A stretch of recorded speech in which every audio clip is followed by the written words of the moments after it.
এই বাংলাদেশ স্বাধীন হলো 53 বছর চলছে।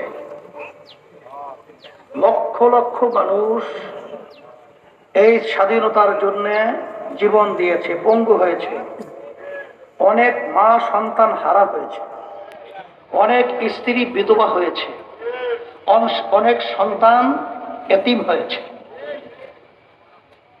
এই দেশ স্বাধীন করার পিছনে মূলত 3টা স্লোগান মৌলিক ছিল।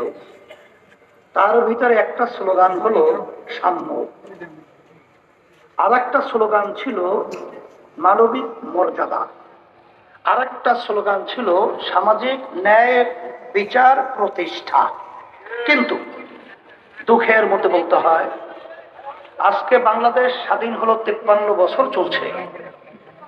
যাদের মাধ্যমে দেশ চলছিল, এদের মাধ্যমে মূলত আমরা শুধু 3টা স্লোগানের কথা শুনেছি, কিন্তু বাস্তবে দেখি নাই।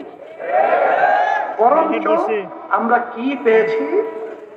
আমাদের এত সুন্দর একটা দেশ, এদের পরিচালনায় একবার দুইবার নয়, তাম দুনিয়ার মধ্যে 5 বার চোরের দিক থেকে, দুর্নীতির দিক থেকে, সন্ত্রাসীর দিক থেকে ফার্স্ট হয়েছে।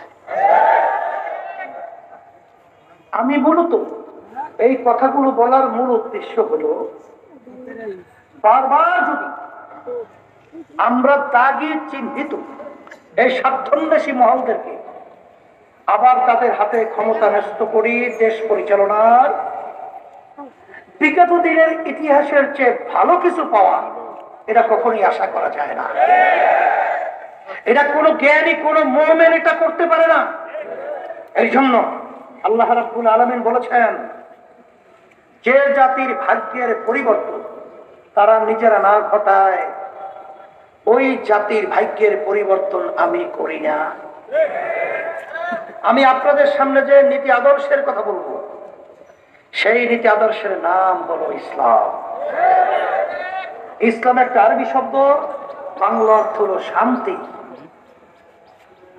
আমি বলবো, ইসলামের কথা শুনলে বাংলাদেশ